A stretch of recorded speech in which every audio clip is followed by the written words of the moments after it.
اهلا بيكم في فيديو جديد من فيديوهاتنا. لو اول مره تشوفوني، انا صفا، بقدم وصفات طبخ وكمان تعليم التفصيل بالباترون باسهل طريقه. وصفتنا النهارده هي هنعمل صينيه السجق البلدي بالخضار.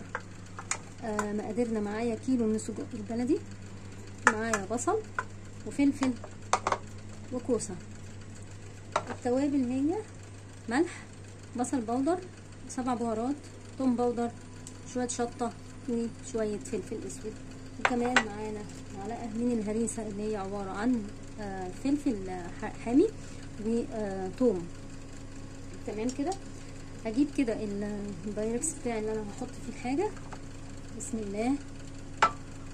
يا ريت ما تنسوش تشتركوا في القناه وتفعلوا زر الجرس عشان يوصلكوا كل جديد وسهل من قناتنا.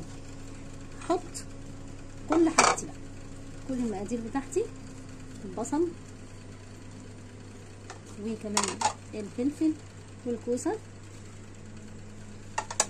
وكمان التوابل بتاعتي والمعلقه بتاعت الهريسه، وهقلب بقى كل مكوناتي مع بعضها. بسم الله.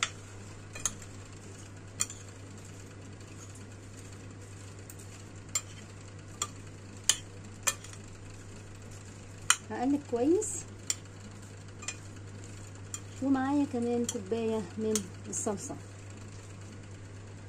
اهي. بسم الله.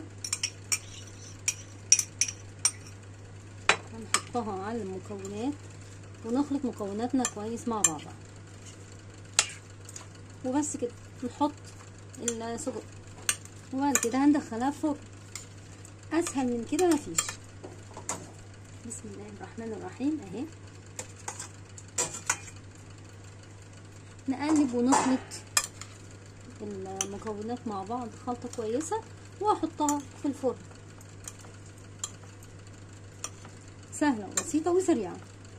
طبعا السوسيس انا سويته على النار، سلقته في مية فيها بصلاية وطماطماية وشوية ورق لوري على حبتين من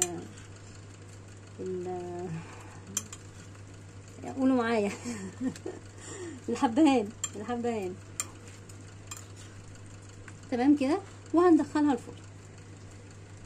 اغطيها بالورق الفويل. للاسف لقيت الورق الفويل اللي عندي خلص. هنتصرف عشان نغطيها ونكمرها شويه. هجيب ورق زبده وهبلها ميه وهحطها على الوش اهي. بنيتها ميه وهحطها بالشكل ده هيساعدني شويه ان انا اقفل عليها وتبقى متغطيه ومتكمره وتستوي بسرعه، والورقه مش هيحصل لها اي حاجه. تمام كده اهي بالشكل ده. دي ورقه زبده مش ورقه عاديه. تمام. وهندخلها في الفرن. ادي الطاجن اهوت معانا، طلعناها من الفرن. هنبدا نشيل الورقه اللي احنا كنا حاطينها راحه خالص كده. بسم الله.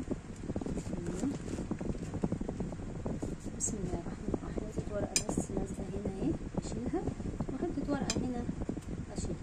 الورق ده صحي يعني مش مفيهوش ضرر ولا اي حاجه. تمام كده. ابتدي بقى اغرف.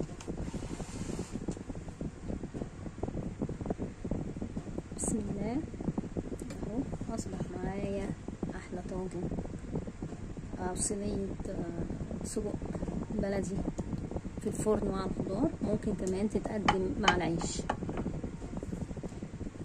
يا ريت ما تنسوش تشتركوا في القناه وتفعلوا زر الجرس عشان يوصلكم كل جديد، ويا ريت تقولوا لي رايكم في التعليقات.